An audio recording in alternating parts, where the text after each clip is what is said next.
Do you think social media is just a trend right now, or do you think it's here to stay? Well, I would love to be white pilled and say that, we're going to get over this. Um, but I kind of think it's just going to continue and progress until our entire lives are online, right? With VR and everything else. I think that people are just going to be absolutely plugged in, and we're going to completely Wow. lose touch with what it means to be human, and there's a lot of signs that is about to happen or is happening already. People falling in love with chatbots and robots and everything, and 30% of males under 30 are virgins nowadays because they're just interacting Wow. online and getting all of that from online. If your needs, back to the needs, if your needs are getting met, like human needs, well then why bother? Hello, everyone, and welcome back to another episode of the Mad Philosopher Society podcast. Appreciate you all joining us here today. And let's see here. Today, we've got a special guest on the episode for you. She is a mental health expert, author, and of a hard-hitting Substack account that I really enjoy. It really gives you an in-your-face kind of a style, that covers controversial modern sociological topics, that we experience in every day-to-day life. Anything from, the transgenderism to mental health, to men's issues, to women's issues in today's society, to our changing gender roles. She covers it all in her Substack. So go ahead and check her out on that, definitely for sure. She's an existentialist philosopher and honorary member of the Mad Philosopher Society. Look out for her great fiction novels coming up soon, which she'll be telling you about here in no time. And she's also got her own podcast, which is going to be coming soon, which I'm excited for. I can't wait to hear what kind of guests she has and how she conducts her podcast. I mean, I'm sure she's gonna knock it out of the park. So the dirty realist herself from Substack, Dr. Kari Janz. Dr. Janz, welcome to the show. How you doing today? I'm good, thank you. Thanks. It's nice to see you again. You know what? I want to stop and say that I'd like to add to that wonderful intro. I think you gave me a little bit too much credit, but thank you. I want to add that once upon a time, I was a drug and alcohol abuser and a drug dealer for many years, and somebody with mental health issues and an eating disorder. And it really describes kind of where I was and where I am now. And I think we're going to be talking a lot about authenticity today, and what better way to start than to be authentic and be honest about that. And it's also sort of the reason why I do what I do, right? And I kind of wanted to be that voice for people that I didn't have during my own struggles, right? So that being said, I'm really happy to be here. So thank you, Jesse. Well, that is awesome. That's an awesome way to look at the situation and to approach the podcast. I mean, what people essentially like is, vulnerability. I mean, it always helps when you're willing to share your own personal aspects with other people. I mean, I've always found, the easiest way in life to get people to open up to you is to open up yourself, and Yeah, with minimal amount of fear. Usually I try to do that. yeah. I mean, I'm pretty candid about my own life experiences and everything, and I mean, not to achieve a goal of having people open up to me. I mean, just naturally, because that's kind of the way I am, but I mean, I've also Yeah. found that when you do that, it's endearing. It definitely is endearing. People Hmm. endear you for your struggles. It makes that Hmm. it definitely fosters a deep social bond and connection with us. Yeah, absolutely. Okay, so we are going to go ahead and get into our first topic here. So, topic number Mm. one. Census data from the Household Pulse Survey shows that 50% of people aged 18 to 24, 38% of people aged 25 to 49, and 29% of people aged 50 to 64 have reported symptoms of depression and anxiety within the last year. So let's talk about the decline in mental health in recent decades and what's responsible for this societal decline that we're seeing, and everyone's relation to their own mental health and well-being. Yeah, you know what? The numbers are absolutely shocking. And this phenomenon has been referred to as a mental health crisis of epidemic proportions in recent years. And I would take that a step further and say that it's of pandemic proportions. I mean, this thing is spreading across the world. And, but it's predominantly seen in Western countries. I think it's a multifaceted issue. I think that stigma is down and people are more comfortable reporting their inner lives and what's going on with them. Um, but I don't think that that can account for all the misery that we're seeing and shocking numbers of suicide and depression and anxiety and all the rest of it, right? So, a lot of people have kind of pointed to social media, and one of those people is Dr. Jonathan Haidt, and he wrote a book in 2018 called The Coddling of the American Mind. And he really showed that those people who had spent, those kids who had spent, all of their lives on smartphones and online, they sort of came of age in 2012. And that's exactly where we see this spike of mental health issues, right? So they were going into university and the workforce and that sort of a thing.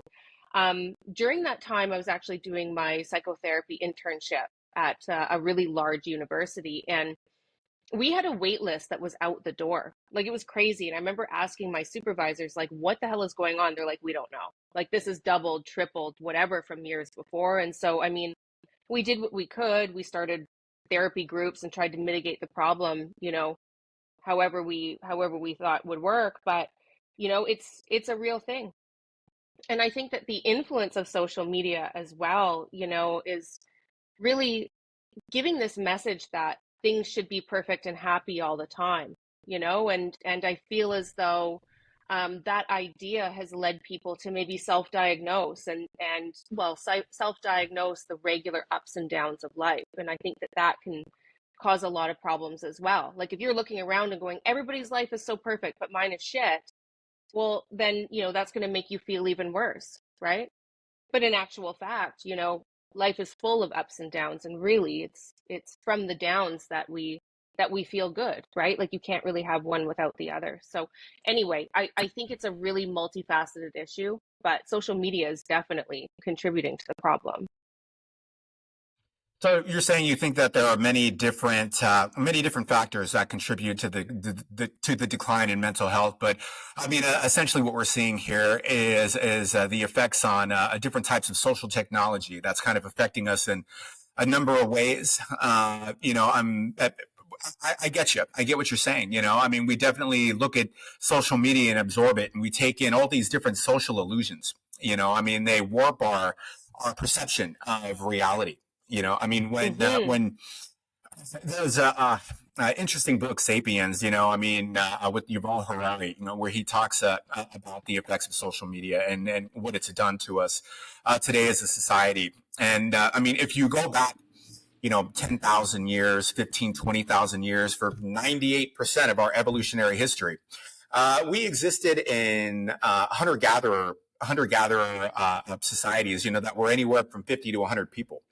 So, looking back then, if you were, in your early 20s, you're probably one of the only people in that group that are of that age. There's probably not a whole lot that you're going to have to compete with, Mm, in terms of reproductive access and social status. I mean, yeah. you're less likely to have to compete with, social outliers, which is what we see on social media. I mean, social media has kind of warped our perception and brought in people into our mental social circle that normally wouldn't exist. For 98% of our evolutionary history, these people wouldn't be something that we would have to contend with in a society. But Yeah. now they're brought into our brains, and essentially brought into our culture. In many ways, they're not only brought into our culture, but they're leading our culture. They're kind of the Yeah. forefront of our culture these days, and looking at these social outliers, can definitely reduce, your mental satisfaction, your mental health, your well-being. And it also reduces the way that others perceive you too as well. I mean, say for example, I mean, if you're a student now, and you're in college, you're looking for, romantic partnership. what's going to happen now is, I mean, you're essentially meeting people that are face to face every day, scrolling up and down with all of these social and genetic outliers, that normally Mm-hmm. wouldn't be within their circle, and by warping your Yeah. perception, it kind of makes you less accepting of people, and also in many ways less accepting of yourself too as well. Oh, absolutely. I wanted to add to that, speaking to people through a screen, we somehow objectify them. And in the process of that, we objectify ourselves. Like there's something human that is lost, right? And there's a really famous philosopher who called this I thou relationship. And for a healthy relationship to form, you needed that authentic space, that in-person space between you, right? So there's an authenticity there. And with social media, we have so many countless and frivolous interactions with people every day, incomplete conversations on top of that, right? And it's just working to objectify each other, and then you kind of lose that authenticity, right? That is necessary for real connection, and I think that can lead to loneliness at the same time, right? Because nothing is really maybe pure or natural to us. Yeah. Yeah, definitely, definitely. Very well said. Very well said. And I mean to expand further on this. I mean, it's more so than search for a romantic partnership. That gets affected. Within the brain in terms of our social technology and the influence social technology has on us. I mean, there also is a mental priming that takes place. I mean, they've done studies on people where they'll have you come in and do some mundane task, and they'll have you read a passage, and the task won't have anything to do with the experiment. Everything is in the passage. They'll prime you with words like elderly and slow and lethargic and tired. And they have found that just by reading this stuff, in this passage, and then completing an unrelated task, that people on the way back to their cars after the experiment walk slower than people that were primed with more uplifting, more youthful vocabulary. And Yeah. so when you Yeah, watch that's social interesting. media, yeah, definitely, definitely, and I mean, and when we watch social media, I mean, your feed, you're fed, all day long, messages from, like the Whatever podcast, and from Andrew Tate, and from, Jordan Peterson, and I mean, there are many positive influences out there, but there are also many negative influences. I mean, ultimately, social media, I mean, they're not here for your mental well-being. I mean, that's not really the purpose. I mean, they're here to increase the time you're on the platform. That way that they could increase revenue dollars. The longer we're on, the more clicks we make, the higher it increases the revenue dollars. And while we're watching this all of these social reels and these social feeds, we're being mentally primed with things that essentially can make you kind of jaded and kind of bitter. I mean, it gives you a really jaded kind of outlook on life, and then you carry that into the Well, real the world. yeah, the algorithm is shaping you, and it's shaping so many people, and everybody sort of starts to march in lockstep, right? And well, where is the authenticity in that? It's really interesting. I think that we're being overstimulated, and with everything that we see in our daily lives. And I just wrote an article actually about ED and pornography use, right? And then how even like the mental priming of seeing girls online with beauty filters, right? And they're all like a certain way, and just like the height of perfection. And then the real thing loses its value or its stimulation because it's just over the top in the space that we spend so much time, right? So that's a form of mental priming as well. Yeah, definitely, definitely. I mean, it's also a good example of the social illusions, that take place. I mean, like say, for Hmm. example, like Pearl from Just Pearly Things. I mean, you look at her reels, and then you see all these comments on it, and then you've got all these guys that kind of idealize her as the essential woman. The essential woman that's submissive towards men, and the ideal wife. And not only is it kind of warping our perception of what a woman should be, it's also warping our perception of what we should desire as men. I mean, because maybe that's not Yeah. what we should be desiring. Maybe that's not what women are. That's not what we should be desiring. But we see this, and it feeds into these previously held beliefs that we have, and it primes us in a way where now it's like we're going out and into the world and we're expecting, to find this. We're assuming that this is the way people should behave, and when they're not behaving in that manner, Yeah. suddenly now we're jaded.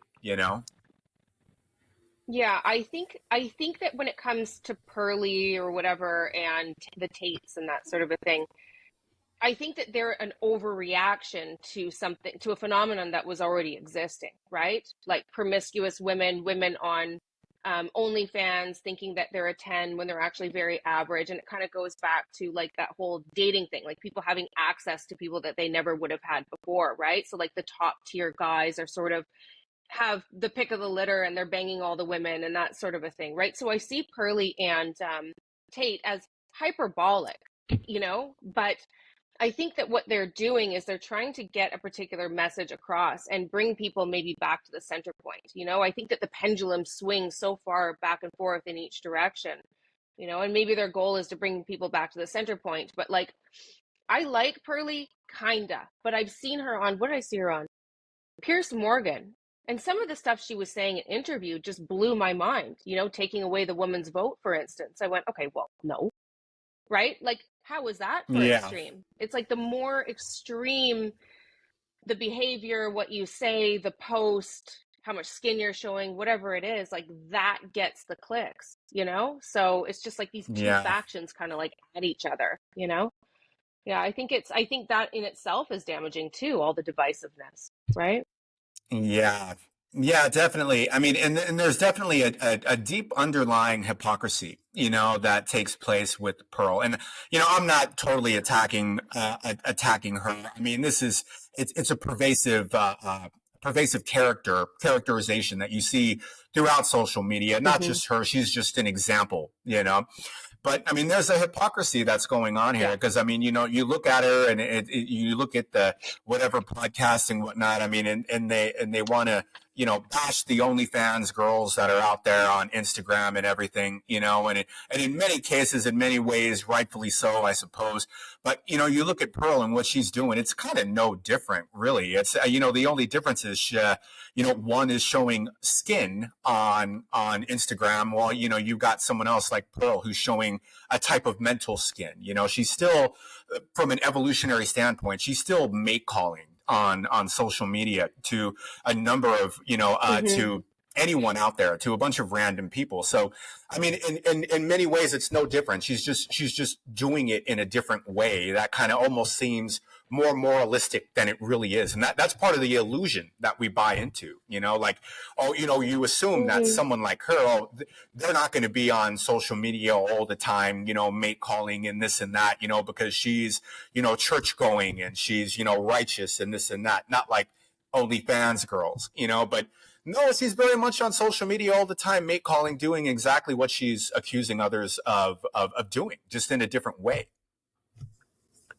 Mm-hmm. Yeah, again, I see that as a reaction to the pendulum swinging so far for so many young women who have somewhat jaded views of how to get a mate and to behave and some of the promiscuity and that sort of a thing. And I do see those things as mentally damaging, right? For a lot of people. And I mean, I can't speak for everybody. And I see her as reactionary, but she is in fact, right, being hyperbolic and over the top and saying wacky things and looking for attention for it. Yeah, I would say that there's guilt on both sides, but it's a form of pushback.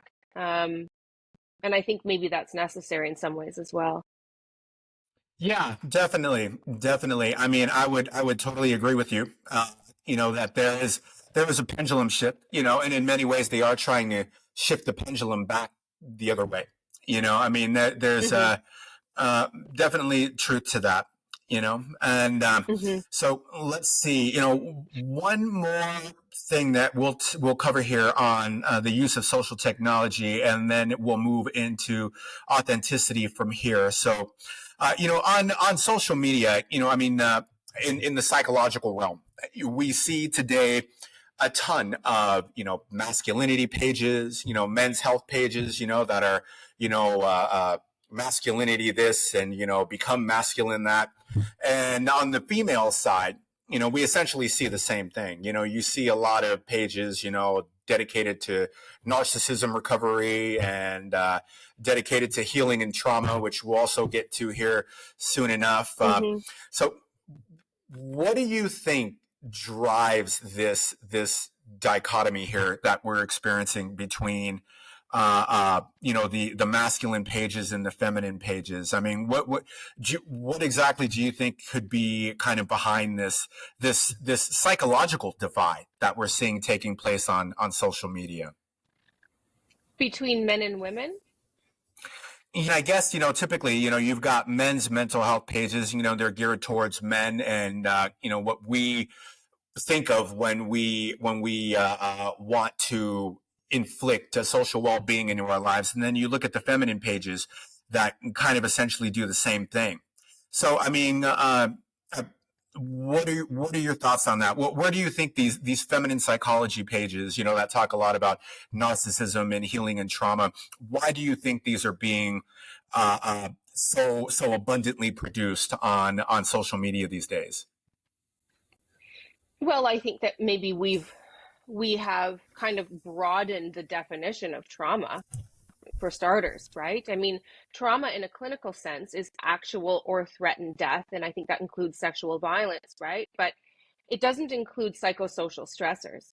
And I think that we've really expanded the term to kind of include really shitty situations in our lives, but are not actually trauma. And I think that in a way, if we diagnose ourselves with that, then that can be a sort of a form of learned helplessness, et cetera, et cetera. But in terms of females, females and males are very different in temperament and personality, typically, right? Women tend to be more about their feelings and want to dig into that and that sort of a thing. And men are more action oriented, right? So their pages, and I don't look at, the difference between these pages, but their pages are probably more like get off your ass and go, right?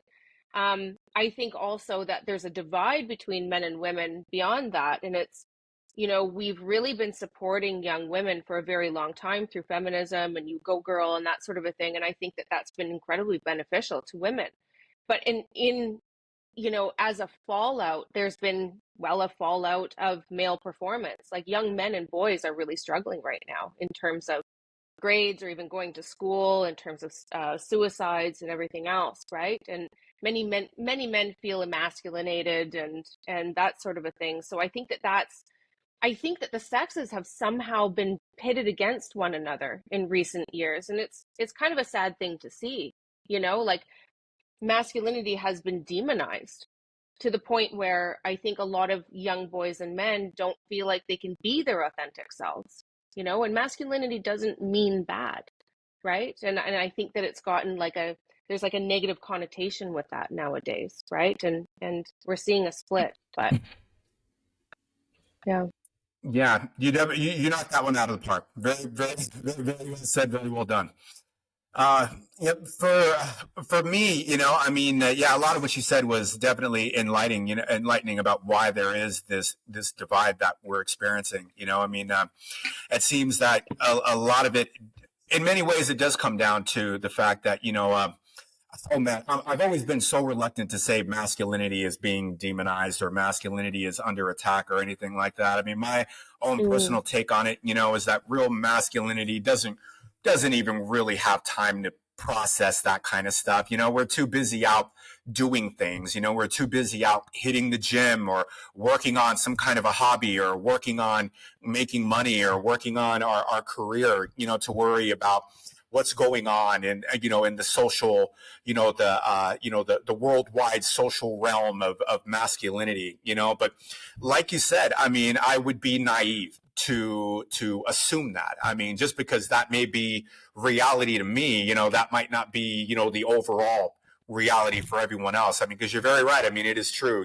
Statistics show that in colleges, down through elementary school, boys tend to fall behind Girls are kind of, they're definitely catching up in many ways, and in many ways surpassing men in today's society, and Yeah. I'm not, Sorry.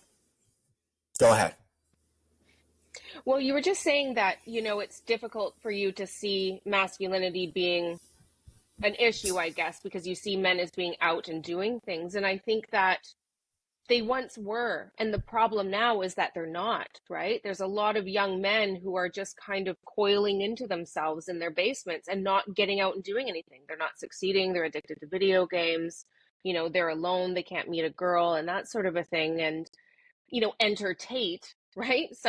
A person like Andrew Tate, like, I think that his goal is to pull that kid out of the basement and get him to go and do something scary, right? Like, go make a story for yourself, like, go overcome something, put yourself in a dangerous situation so that you can start to develop some armor in your life and I guess be more of a man. I think that's the prescription for men and women, right? Like, take action in your life, and do something challenging. I think that's a good message for everybody. But, I think that perhaps, these male tendencies of taking action and taking control and responsibility and those sorts of things are, or even like being a warrior in that is somewhat discouraged nowadays. And there lies a problem. Yeah.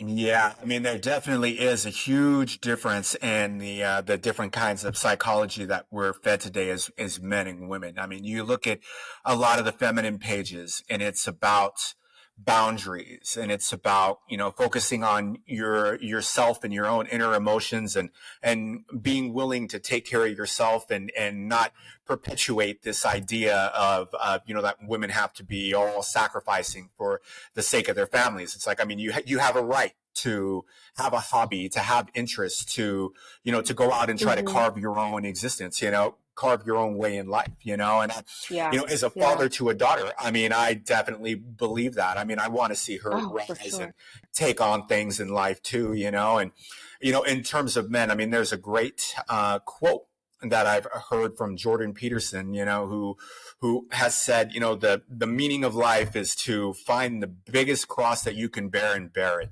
Pick and up the heaviest weight you can and carry on. Yeah.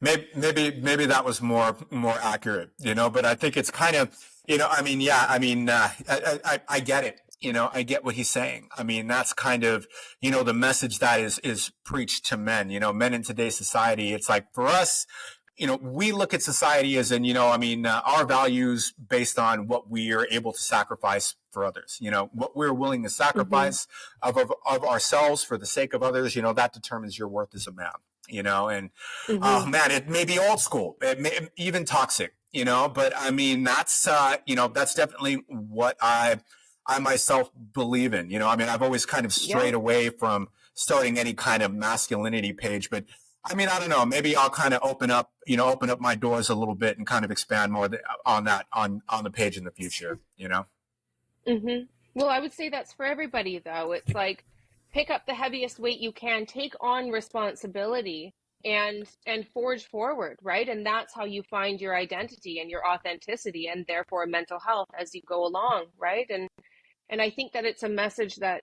is perhaps lost a little bit, right? Like, progress is fantastic, but maybe we need to touch grass a little bit and remember sort of where we come from, and sort of how we evolved to understand ourselves and how to live a good life, right? And I see some of these characters that we've sort of brought up as voices for that. Yeah, definitely. They definitely serve as examples of what. Hello, Daisy. Hello. We had a visitor. Yes, we do. We do. The little party crasher. How are you doing? Good. I'm raising a daughter. I'll tell you, it definitely gives you a different perspective on things, for sure. It's like I've always kind of, I mean, my boy, it's like I very much try to raise him to have a stoicism about himself, but her, it's like, I mean, I like the emotional volatility. I mean, I don't want her to, I want her to, it's hard for a girl, it's like you really kind of have to, it takes more effort to stand up and go after what you want, because of various social stigmas. And, Hmm. for her, it's like, I'm just trying to develop her in Yeah. a way where she's not going to have to deal with that so much. You know what I mean?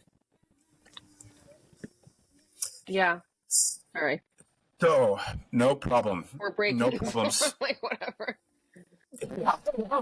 Yeah, we'll be doing some editing there. We'll be doing some editing there for sure. So, so this all serves, it all serves as a good segue into our next topic that we'll move on to about authenticity.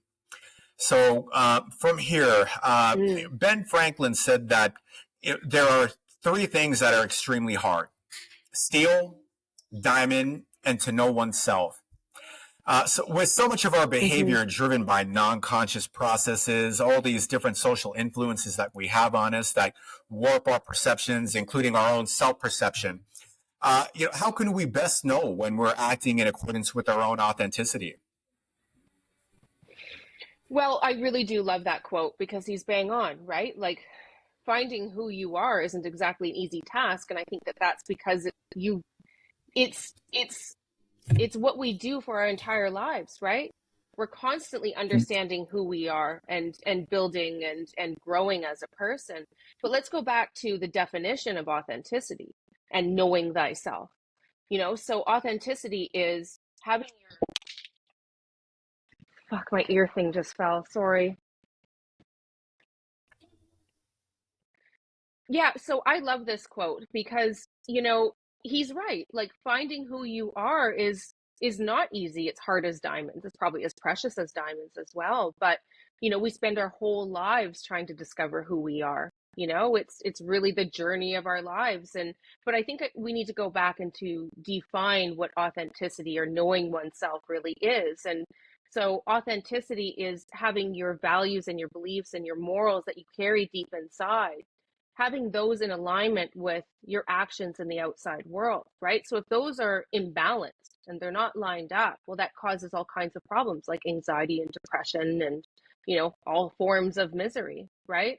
So, I mean, that really is, that I think that really is the source of a lot of people's difficulties these days as well, in terms of social media because of the fakeness of it and all of that. But anyway, I digress. I think that finding yourself in a world that is so inauthentic really is just knowing thyself, aligning your life with your inner values, and creating a plan to move forward, right? So it's like, what are my values? Um, what are my ideals? And then to formulate that and drive toward it, right? And you're not going to be able to find that until you start on that journey.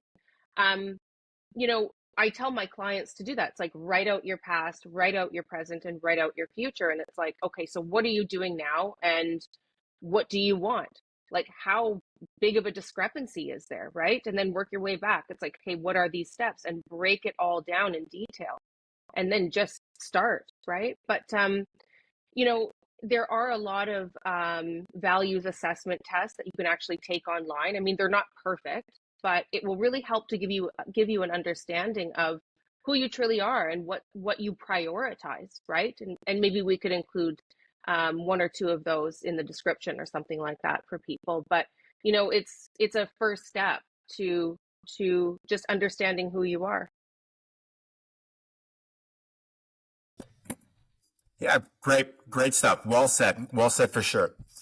So, let's see. For myself, there was Gabor Mate's book. I mean, it's kind of a groundbreaking book, super popular these days. I mean, if you haven't read The Myth and Normal, I would definitely recommend it. It's definitely a deep psychological dive. Uh, uh, the take that I like from that on authenticity, is he tends to say, and this lines up very well with much of what you said. How essentially, what is authentic to us is to define what we are. We are our needs. We are our needs. What's authentic to you is going to be determined by what your needs are. in life. I mean, Mm-hmm. as a living species, as a living organism, are the needs that we have from our environment that are conducive to our own development are what drive our authenticity. Your Mm-hmm. social perception of yourself, your psychological perception of your own well-being is determined by whether or not you perceive your needs being met or whether or not your needs are not met. If you have Mm-hmm. different kinds of needs from the environment that aren't being met, you suffer. And when your needs are being Mm-hmm. met, you achieve a state of happiness. You know. Mm-hmm. And the question is like, who meets those needs, right? From an existentialist perspective, you meet those needs. You are in control of things, right? So like Martin Heidegger, he was a famous existential philosopher, and he said, we're sort of just like thrown into the world without a roadmap, right? And it's up to each one of us. It's like we're each tasked with the challenge of defining ourselves and like kind of like drowning and flailing around to figure that out, And I think there's something to be said for that. Yeah, definitely true. Definitely true. I mean, it goes back to the whole. It definitely links well to the whole topic on mental health. I mean, because in Mm-hmm. today's society, for 98% of our evolutionary history, we developed with certain social needs. That today just really aren't necessarily met. I mean, you don't have the benefit of the tribe like you do, like you did before. Before you were in Yeah. a small band of people, maybe 100 or so at the most. You knew them all intimately well. Now Yeah. intimately well, maybe a few, maybe a few neighbors, the people that live in your house. The vast majority of the people that you come in contact with are strangers. And Yeah. we didn't necessarily have to deal with this level of strangers for much of our evolutionary history. So it's by no surprise that Mm-hmm. now we're kind of developing certain types of social anxieties, especially as social media expands on our social circles, and we become face to face with the with the outlier and different types of illusions. So Yeah. yeah, Well, we've really lost a sense of community, right? And then authentic interaction and face to face with our community, right? And having respect for that and like a give and take interaction. I think a lot of that is lost online. Yeah, I mean, definitely, one of the, philosophical takes on authenticity that I've always enjoyed comes from Taoism. And the Mm, Taoists believe that essentially what is authentic to you is to follow your heart. When you mm-hmm. act in accordance with what your heart tells you, that's your most authentic action that you can take. I mean, they're not big Mm-hmm. on action from the mind. I mean, they say that the mind is essentially calculating.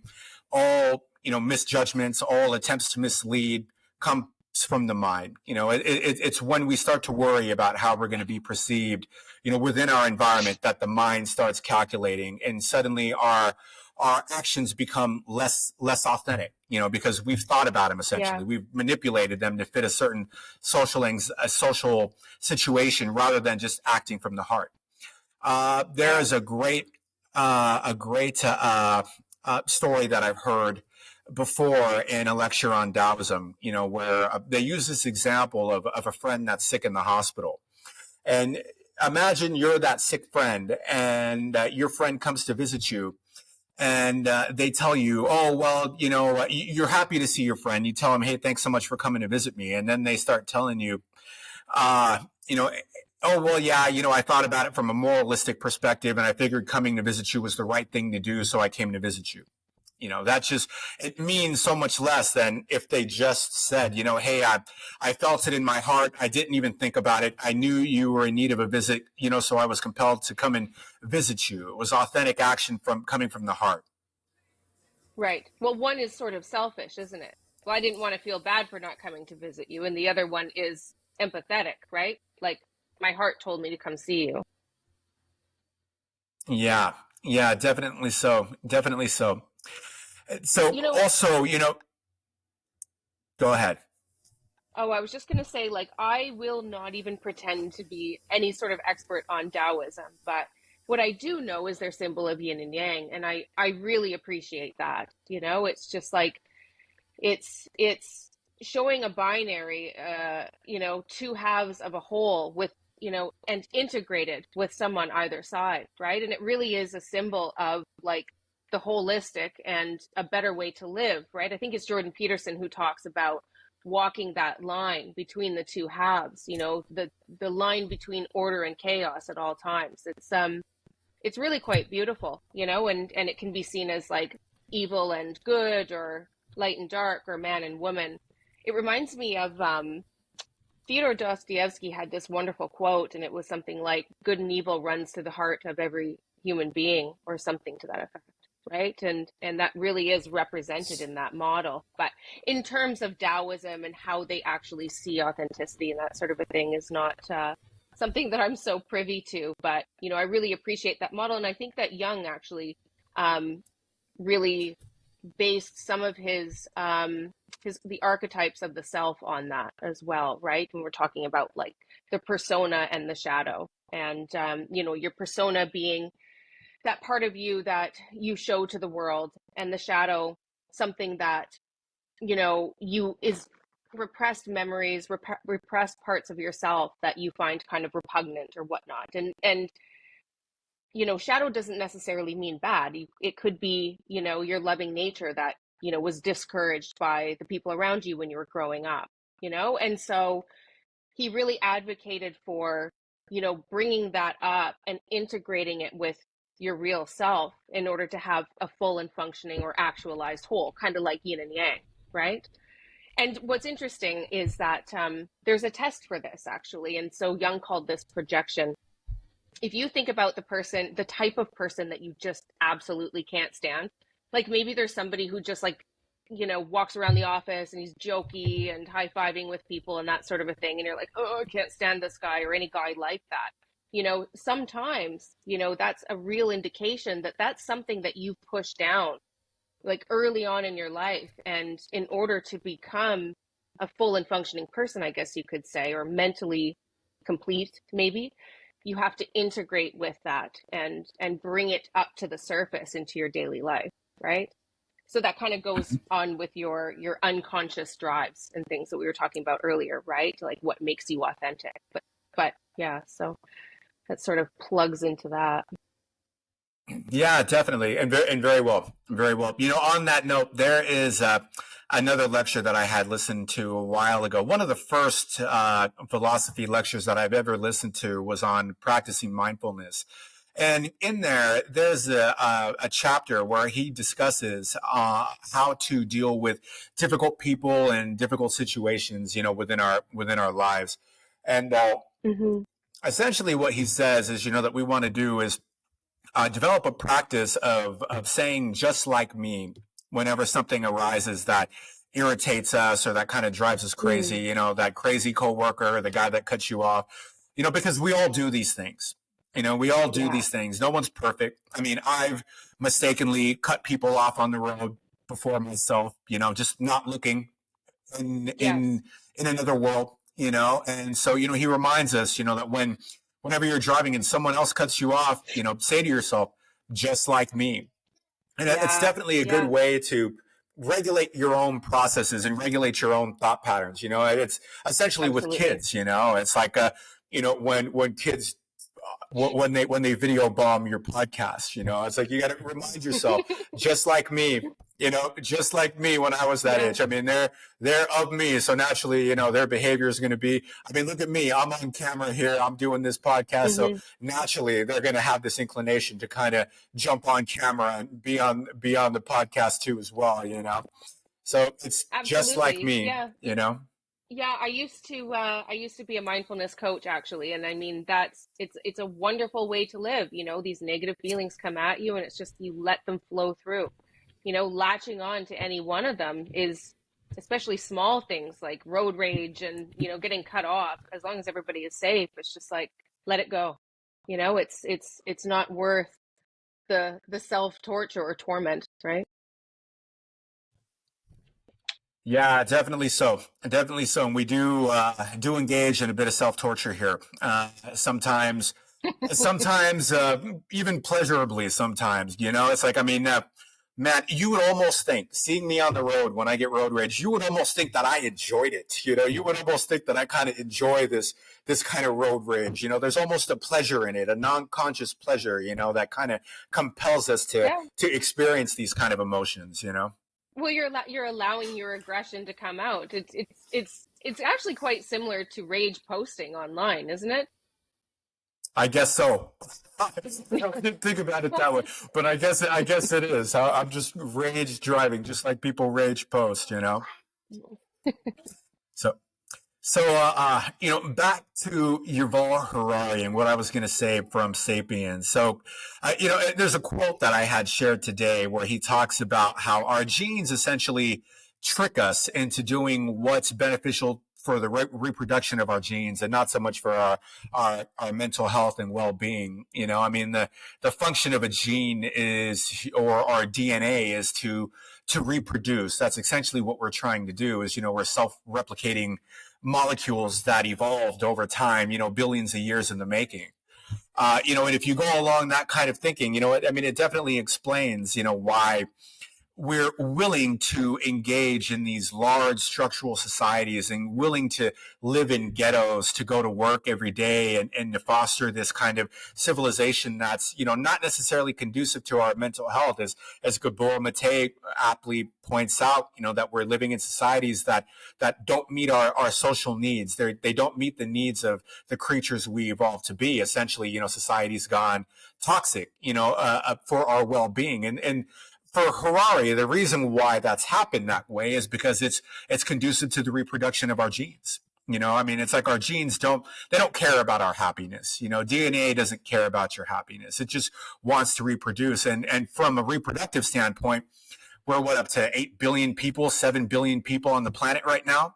Evolutionarily, we've been a reproductive success. Even though there are declining rates in mental health, these days. So do you, what are your thoughts on that? Do you think that evolutionarily we're kind of doomed in a sense to live lives where we're just naturally going to be doing what's more conducive to reproduction rather than, what's conducive to our own happiness? I don't know. I don't think I would agree with Harari on that one. I think that people are more prone to doing what they want to do rather than reproducing these days, right? Like birth rates are down all over the world, for instance. Well, what is the driving genetic force of that, right? Like if DNA just wants to propagate the species and that's the overall goal and it has complete control over us, then how come we are going against that so drastically, right? Yeah, that's very true. That's very Yeah. true. You make a good point there. The only other thing that I would throw out there in terms of that is you look at our psychosexual functions as men and as women. And women are essentially their role is to, from an evolutionary standpoint, their role is essentially to produce a well a well thriving population, where men are for quantity. We're meant to produce as many as we can, and women are meant to be more selective and to make sure, that we reproduce the most fittest among us. So, we've essentially transitioned from, I believe what's called an intrasexual selection society to an intersexual selection society. This is kind of what's being fostered by social media in many ways, what's being driven, when you talk about how, it's the top 20% of men that have access to 80% of the women, So we're living in an age now, or we're entering an age where intrasexual selection is becoming the predominant reproductive strategy, and so that in many ways could account for many of the reasons why we're seeing, a decline in birth rate, across the general population. 100%. Yeah, you do bring up a very 100%. definitely. You do bring up, a very interesting point about, the role of genetics and reproduction and our happiness. So maybe we're not all doomed, as Harari likes to often posit us as being. Maybe we will, make a push for happiness in the end. Yeah, Hmm. I think that we're in a paradigm shift right now, and I think that things get messy in any paradigm shift, right? Like we're on uneven ground. It's shaky, it's unpredictable, it's unstable, and it's well documented in the psychological literature that unpredictability and instability lead to mental health difficulties, especially anxiety, but also depression, right? So I feel like on a societal, not even just on an individual level, we're all kind of experiencing that shift and seeing how this shit is going to shake out. Like we don't know, and it's really interesting you bring up, the top tier guys banging all the women and that sort of a thing. I mean, I've written about that quite a bit, but it's like it's almost interesting how we create these, technologically advanced apps, right? And then we like regress back to like evolutionary kind of instinctual behavior almost immediately, because I think it strips, the interaction is stripped of like, I would say tradition and norms and mores and that sort of a thing that we have typically seen throughout our history, like the nuclear family and that sort of a thing. It's just really broadened things up.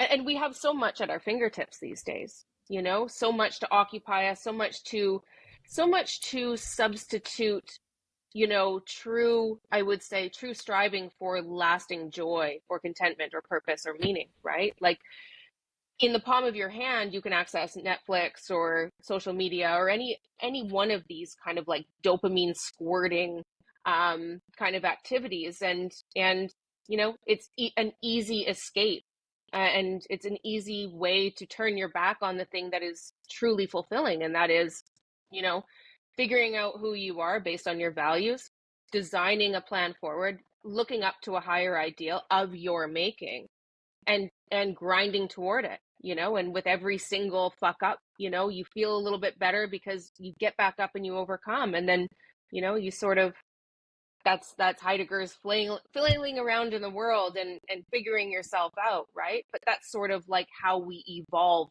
to survive as well, isn't it? Yeah, definitely, definitely. I mean, it reminds me recently of a Bill Maher podcast that I had been listening to, where he says the old adage is we're building the plane as we fly it, you know, Yeah. and I mean Yeah. that's kind of what we're doing, I mean, as we're flying the plane, I mean, we're building it and taking it apart at the same time, you know. Hmm. I mean, you look back, say, you know 30, 40 years ago, before there was any social media, and you look at, like, say, for example, my parents, I mean, they met through friends, they had much smaller social circles that they were dealing with. You had much more of an interest in fostering that relationship and making that relationship work and forgiving people of their faults and, the things that you dislike Yeah. about them. It wasn't this red flag kind of a culture that we have now, because Yeah. guess what? I mean, if it doesn't really work with that person, then you don't really have a whole lot of options unless you're going to leave to go far away from your family and try to establish roots in a new place, where no one knows you. Now, I mean, you can just swipe to the next person. I mean, there's so many, social media is kind of, in dating apps have kind of expanded our social sphere so much, that, I mean, we're less accepting of people. We're more And we're willing to crippled examine by people's options. faults. We're absolutely crippled by options, and is that a good thing? I don't think so. I think there's too many immediate gratifiers, at our fingertips, and it's causing us a lot of problems, right? It's becoming unnatural, and yeah, just another reason why we're having a difficult time getting centered and understanding, like, okay, well, what do I really need to move forward and build some armor, to have a purposeful, successful life, and like, I mean, it's really difficult to roll around in a pile of shit without getting any on you. Like, how the fuck do you Yeah. navigate a world that is so all over the place and disrupted and confusing and unstable and everything else, right? The only way to do, I mean, you're not going to change the machine. The only thing you can change is yourself, right? And that's really the perspective that I come from, right? One individual at a time. Each individual is the principal agent of change, and if I get better, then maybe the next person beside me will get better, and then that spreads, and there really is a power in numbers, I think. Yeah, definitely for sure. Definitely for sure. It's like I always tell my wife, Angela, it's like, man, I'm lucky we didn't have these dating apps back in our day. Otherwise, man, she would have swiped past me a long time ago. There's that, jokingly, it was good that, the way that we met was through friends, we weren't, at home Yeah. all the time on social media, I mean, we met each other and had a strong interest in fostering the relationship, rather than a situation, where we could have Hmm. been in that wouldn't have been so good for me, where she could have just swiped past me, man, and went on with the next guy, So, I mean, I see where, a lot of this modern technology, definitely affects people. But yeah, I mean, you're totally right. I mean, if we do want a way out of this, I mean, if people in today's society want a way out of this, it really comes down to, taking action in life and going out and trying to expand your horizon and learn new things and, meeting new people Hmm. and, having, this courage to foster new relationships and, put your differences aside, don't be so willing to red flag people right away, and, Hmm. I mean, there definitely is a path to happiness. I mean, maybe social media is just kind of this thing that's just kind of here. It's the here and now. Maybe 15, Yeah. 20 years from now, we'll kind of slowly wean ourselves off of it. We'll get bored of it. We'll go back to the way that we've developed as a species, where we'd rather go out and meet people face to face rather than doing it online. Do you think social media is just a trend right now, or do you think it's here to stay? Well, I would love to be white pilled and say that, we're going to get over this. Um, but I kind of think it's just going to continue and progress until our entire lives are online, right? With VR and everything else. I think that people are just going to be absolutely plugged in, and we're going to completely Wow. lose touch with what it means to be human, and there's a lot of signs that that is about to happen, or it is happening already, people falling in love with chatbots and robots and everything, and 30% of males under 30 are virgins nowadays because they're just interacting Wow. online and getting all of that from online. If your needs, back to the needs, if your needs are getting met, like human needs, well then why bother? And if everybody Yeah. else is doing it, well, then it's normal. And that's just the way things are. And then kids come up in that environment and they don't know anything different, So it's like, as Yeah. the kids say, like, touch grass. And it's like, I think we all need to touch grass a little bit, Like, I find myself being completely sucked into the machine day in and day out because I'm a writer and I'm constantly doing things online. And I think that a lot of people can say that. But it's difficult to break from. I mean, I don't go through social media like ever. I don't really glue myself to that, but I'm still plugged in, and I watch a lot of my Yeah. friends doing that too. And I think after the pandemic it got even worse because people just got so used to that, you know? It was like the norm. They're like, I'm good here. you know? Yeah.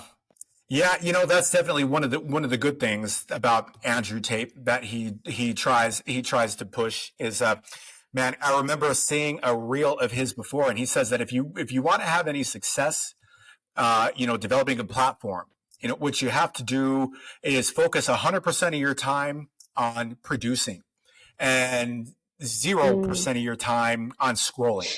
And it sounds like you very much pretty much got that under mm, control. I mean, like you said, you don't spend a lot of time absorbing other people's stuff. You pretty much spend most of your time producing your own, yeah. and for me, I got to admit, I mean, Hmm. I'm not, no one to talk. I mean, I struggle with that. I mean, I get stuck into this habit of scrolling through my feed, especially, it's Yeah. like if I'm looking at what Bill Maher is doing, or looking at what Russell Brand is doing, or other people that have successful podcasts that are doing to try to pick up tips. And I'm trying to get a Hmm. sociological feel for what's going on. But I mean, if I'm being perfectly honest with myself, I mean, I'm guilty of mental candy to myself in many ways. But when I know I should be working on production, as Andrew Tate says, and oh man, I'll tell you, this podcast has been great for that because I mean, it's really cut down on the time that I've been scrolling in favor of working with people Oh, like yeah. you and working with people,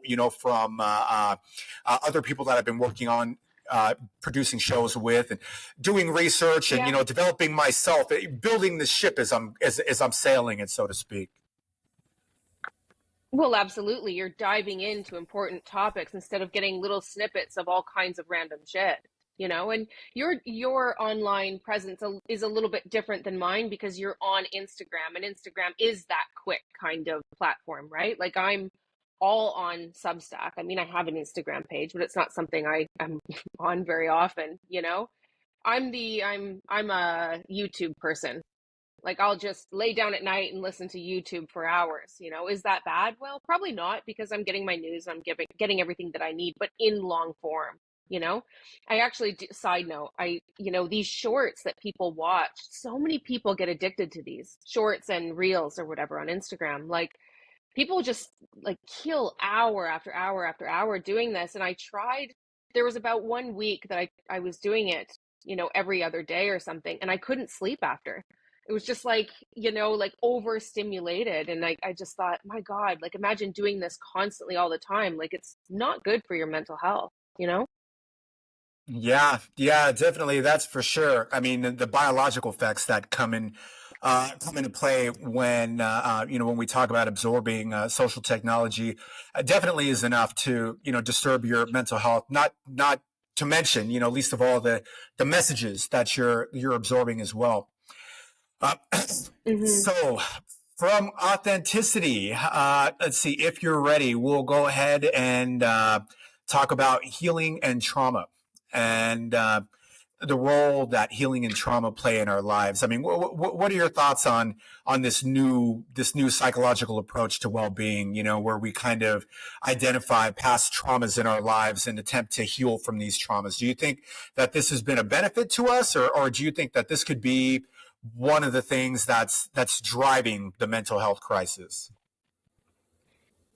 Well, again, I think I defined what trauma actually, or in a clinical sense, what trauma is, right? And so we have broadened the term to include all different kinds of psychosocial stressors. And I think that can be damaging because if you have a diagnosis of trauma, it almost puts you in a box, right? Where you feel more of a victim and you feel as though, well, you need to tackle the trauma before you can move forward with your life, right? Like to look up the symptoms and all the associated things with trauma and to think you have it when it's really, you know, um, perhaps like a normal down that people experience.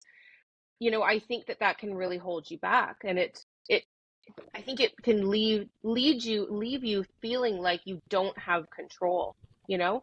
I think that if you swim around in your thoughts and feelings and emotions too long, that you end up drowning in it, right?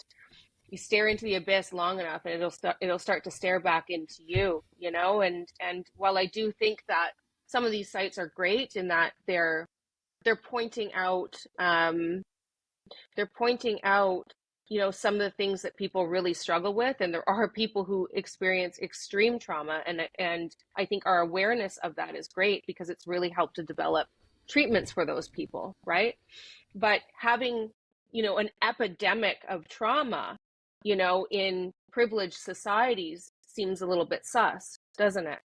Right? It's like, okay, trauma from what, and what's really going on, right? I think that we've started to externalize our control over ourselves and our lives in some ways, right? So we're not taking responsibility for perhaps maybe what's going on inside of us being the catalyst for the things that are wrong. And so there's this psychological theory that is the most studied out of every one of them. That's called locus of control, and that refers to your beliefs about how much impact you have on your life. The occurrences of your life. And so if you have an internal locus of control, that means that you feel like the things that you do impact, or well, you are in ultimate control of what happens to you in your life, right? external locus of control is the exact opposite. It's like externalizing everything. It's like, I don't have control over anything, what the fuck is the point anyway? And that can lead to nihilism and depression and all kinds of things. Anyway, it's like, if you don't think you have control over anything, then why would you try, right? And I think that, thinking that you are held back by all of these clinical diagnoses when maybe you are not is kind of externalizing your control, and that's damaging. All kinds of research, multiple studies have shown that if you have an internal locus of control, you have a better life, you're more productive, your mental health is better, you're happier, and that sort of a thing. So I think that our control beliefs are shifting slightly as well in today's society.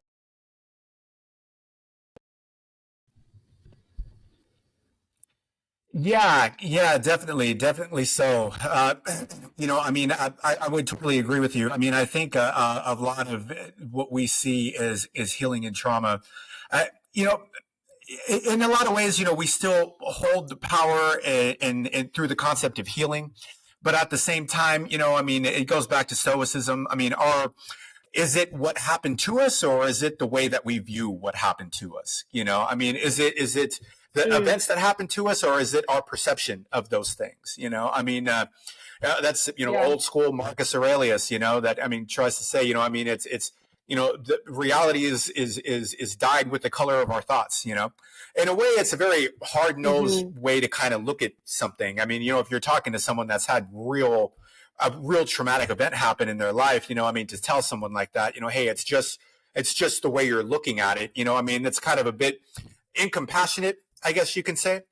That doesn't But work. in many No. ways, yeah, for sure. But in many ways, it is true. In the little things in life, it is true. It really is about the story that we tell ourselves, and not so much the event that took place. It's like, if I take exception with this new psychological culture of trauma and healing, I'd say that, for me as a guy, it's just not something that I'm really ever going to feel so prevalently, amongst my own psychological underpinnings, because it's just, I can't help but feel like I'm feeling sorry for myself, when I start talking about past trauma and this and that. And, there is an evolutionary inclination that we have towards depression. Depression essentially evolved in some respects as a social cue. It's one of the theories, on how there are a number of different theories on why we developed to experience depression. But one of the main theories is it's a social cue. It lets other people know, that we are not in a psychological state that's going to be conducive to the tribe, and that we need to be carried. It lets people know, that, what's going on psychologically inside our own head. And when you look at that, when you start talking about your own healing and trauma, it's very hard not to fall into this mindset of throwing yourself a pity party, of feeling sorry for Yeah. yourself, blaming Yeah. outside events for our circumstances. Well, absolutely. And you know what? It just makes me think of Carl Jung's quote, like, you are not what happened to you, you are what you choose to become. And there are so many people out there who have horrific childhoods, horrific trauma, and we see them as heroes when they lift themselves up and become these just forces to be reckoned with. You see it all the time, people coming from such shit and just making so much out of themselves with everything working against them, everything pushing them down, and they still succeeded. And that turns something in us because it's important, right? We respect that. But like, people with trauma can overcome and can still come out of that on top. And just like anybody else can, I truly believe that we all have power, and the power inside to reach our potential and to take on the battles that life throw at us. Yeah, definitely. Definitely. With this psychological inclination to posit our past experiences as having been traumatic.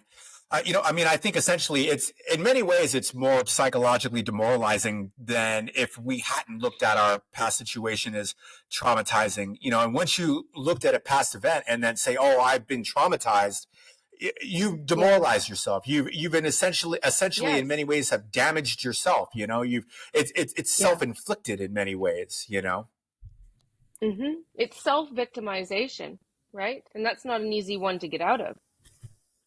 Yeah, for sure. But I'm not going to be totally down on these these healing and trauma people on Instagram and Hmm. YouTube and the likes. I mean, there are benefits to it. I mean, there definitely are. I mean, knowing yourself, Yeah. knowing what you've come through. There's a really good Aldous Huxley quote. Where he says, I'm a little ashamed to say, after 40 years of research, the best advice I have is that we should be a little kinder to each other. I would take Gabor Mate's book and add on top of that, we should be a little kinder to each other and to be a little kinder to ourselves as well. And to Hmm. realize that a lot of us have endured traumatic events and things that have shaped us in maladaptive ways. And I mean, while at the same time we have to abstain from this inclination towards self pity, we also have to practice self compassion too as well. Yeah, absolutely. Absolutely. So I think the last topic that we have here, and I know we're running long here, so we'll just kind of make this the last thing we'll close with is the topic of free will, the discussion of free will. So, modern neuroscience here is beginning to shed light on many of the physical brain processes that compel our thoughts and behavior. If we find out that there really is no free will in the end, I mean, if your thoughts are compelled by cause and effect action in the brain, if as Patricia Churchland, neuroscientist Patricia Churchland has said, the brain is essentially a causal machine. What do we do with that? I mean, is there still a path to peace and to mental well being that we can count on if essentially we are just kind of biological cause and effect type machines? I think it's interesting. I think that neuroscience has already been showing some of this stuff. There is evidence, that they're starting to kind of like pick away at free will. But could they ever actually discredit it completely? Because you can't discredit whether or not there is a soul, right? So is there a soul governing the physical body, the physical interactions, or the neurochemical processes? You'll never know that, right? So neuroscience can say that, well, we found this, this process in the brain, and we think that it means that. I don't think you're going to convince everyone, right? Because there is this kind of notion of a soul and something bigger and greater outside. But I do want to say that I absolutely believe in free will. And I think for mental health, you should act as if you believe, right? Because otherwise it can lead to nihilism and depression and that sort of a thing. Like if you don't have control over anything and everything is just like chaos theory, well, then why fucking try, right? So my advice is, well, try and see what happens. Like that's the best advice to give. We all have free will, but it's within a certain set of parameters, right? Like I can't change everything about myself or my environment and that sort of a thing. Like nobody can, but we're each given these strengths and weaknesses and I think it's up to us to use those and to create something out of it, right? I think we're all challenged with that task. Um, I really liken it to a video game. So, you're the character, you're moving forward, you're fighting little battles along the way. Every level, like you level up and you get new armor and ammo and all the rest of it, and more power, and every time you win a battle, you strengthen.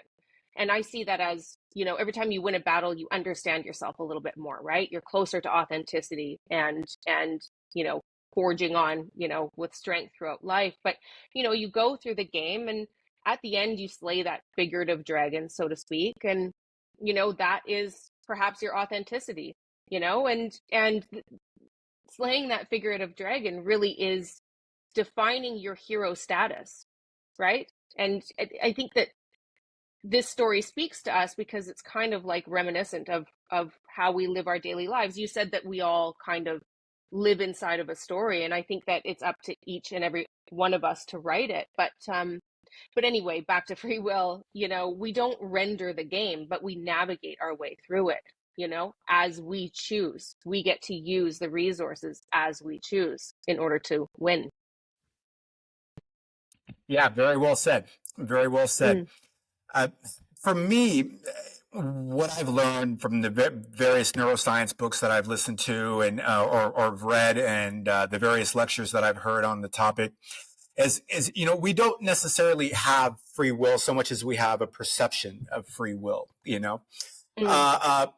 many ways, we have this perception because you kind of have to first take on the question of what we are.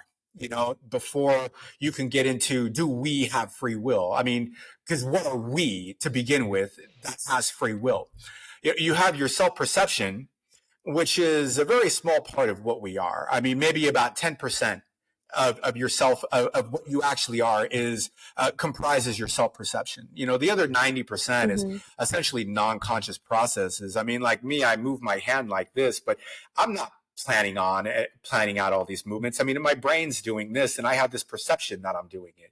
That's kind of what's taking place. I mean, a lot of it happens non-consciously, but regardless, free will has been something, is a perception that has developed in the brain through the course of our evolutionary history. We've evolved to have this perception that we're in control of our actions, so I mean, it is adaptive. And why is that? Because it's adaptive and it helped for our survival and it helped for living a good and mentally well life, right? And so to get rid of that can make mental health suffer. And that's sort of where I am. That's why I say, like, live as if you believe, right? And the 10%, we live in that 10%, and that's really all you really have control over, right? I think if we let our thoughts just focus on that 90%, I mean, in terms of mental health, I don't think that's very productive. Yeah, definitely so. Definitely so. I mean, free will is an adaptive process. I mean, for me, the best explanation that I can come up with, compiling in my own head here, the different things that I've heard is it strengthens our inhibitory response. It strengthens our action response. I mean, when you're faced with a task, you've got all of these different processes that take place in the brain, and they're all essentially fighting for control over executive function. I mean, as certain action potentials are reached and certain neural pathways are propagated through the brain onto the cortex, eventually it reaches, executive function, where it plans out our thoughts and actions, and what you do in life is essentially going to be a process. It's that process taking place.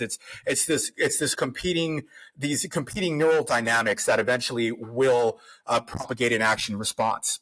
And that's why we're of two minds of things. That's why, you don't know. That's why we'll sit in a chair and struggle with, oh man, do I get up and open the bag of cookies or do I sit here? Because you've got competing neural pathways that are activated in your brain that are triggering language-oriented parts of the brain, creating your thoughts, And eventually one's going to win out over the other, and some would say that we have no control over that whatsoever. But at the same time, if you believe in free will, if you believe that you have free will, if you believe in your own agency, it strengthens that response in that brain. It strengthens that neurological pathway that is going to compel you to take the action that is more aligned with your conscious self-perception, contributing to the strength of your free will and your own agency. I like that. So I'll choose that one. Yeah. Great. Awesome. So yeah, I mean, I think, that is where free will definitely plays a role in what we do, And on that note, Dr. Janz, I want to thank you again so much here for sticking with me throughout the process and sticking with me here throughout, this podcast journey that we've embarked on. I hope you do the show again as a returning guest, and I can't wait to hear what you've got coming out. And why don't you go ahead and tell our audience where do you want them to find you? Where do you want them to get in touch with you and your work that you've been doing, and what kind of projects you've got coming out? Okay, so I have a Substack page called The Dirty Realist. You can just plug that into Google and find it, or go to karijanz.substack.com. I write about a lot of what we talked about today, not the neuroscience stuff, really, but a lot of the issues that we're seeing with mental health and some of the weird trends that are going on. And if you're somewhat squeamish about harsh language and edgy topics, I would say maybe it's not for you, but yeah, so I do that on a weekly basis, and I've got a couple of fiction novels coming out soon. And once again, this is a series, and it's one character's kind of quest to resilience and understanding herself, right? So it is like my other writing. It's rather edgy, full of profanity and some disturbing scenarios, but really there's an underlying moral there. And so that will be coming. Well, the first one will be coming out before December, and I should have a pre-sale going, so I'll have that all kind of linked up before I launch. And that's basically it. I want to thank you so much for having me here. This was a blast. Yeah, successful first video interview. So thanks, Jesse. Yeah, definitely. The whole thing has been a blast. It has been a blast. Oh, as I mentioned, I had a special gift for you here, for doing the show here with me today, and all the trials and tribulations that we had to go through to produce this episode. And I've got for you your very own Matt Philosopher Society T-shirt. Yeah, that's pretty cool, huh? T-shirt, baby. Yeah, totally. Pretty freaking awesome, huh? Dude, it looks like a freaking band shirt, Doesn't it look like a freaking band shirt, man? I love it. I think it came out very well. Does. I think it came out very well. Yeah, for sure. Thank you for that. I feel like an asshole for not getting you anything.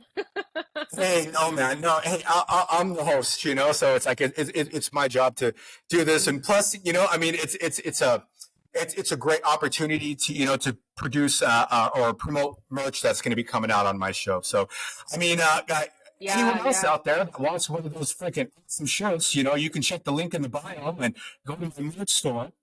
There's a ton of different philosophy journals that I've got there for your back to school needs. On top of that, you can get one of these very cool Matt Philosopher Society t-shirts. Also, I have coffee mugs there as well, and different shirts and bags and posters and, anything you want for, the philosophy nerd in you. And, follow the podcast wherever you happen to be listening to. Please follow, like, and subscribe, comment, all that good stuff. You can check me out at the Matt Philosopher Society on Instagram, also YouTube as well. And yeah, man, check that link in the bio again, for everything else that I got coming out. And please go ahead and give Dr. Kari Janz. You can find her Dr. Kari Janz on Instagram. Check out her Substack. Despite what she says about it not being for the faint of heart, I would recommend, even if you are the faint at heart, check it out, dude. Check it out. She's got some awesome writing that she does on there.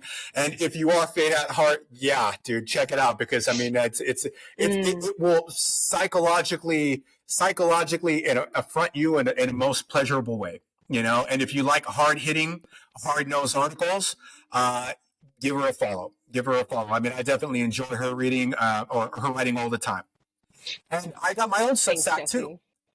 Yeah, for sure. Your Substack is fantastic. I love it. Oh, thank you, man. I tell you, I really, really wish that I had your kind of writing craft, dude. I just can't do that for the life of me. I'm a big nerd, dude. I tried. That last article, I got to tell you, I wrote it thinking in my head, okay, God, how do I make this sound more like Dr. Kari's work? you know?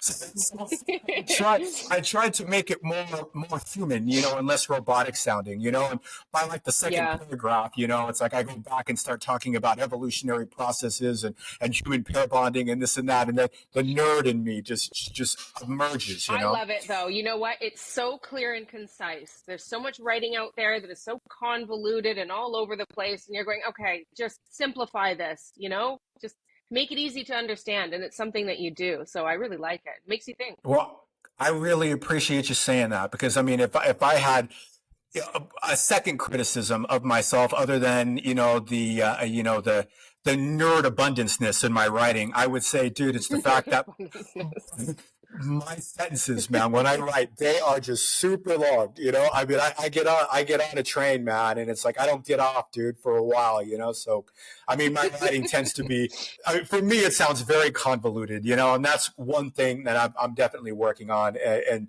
terms of developing my craft. And so, if you are a fan of writing, even if you're not into sociology, check out Dr. Kari's Substack because I mean, on there you'll definitely get a feel for what good, authentic writing sounds like. Thank you. Thank you so much. That was very kind. No problem. Yeah, and once again, yeah, if you guys want one of these shirts, check out the link in the bio. I'm going to be sending this to Dr. Kari here soon, and I hope you like it, dude. And you know, I think we're just under an hour and a half here on the episode. It's been an absolute pleasure. Thank you so much, Jesse.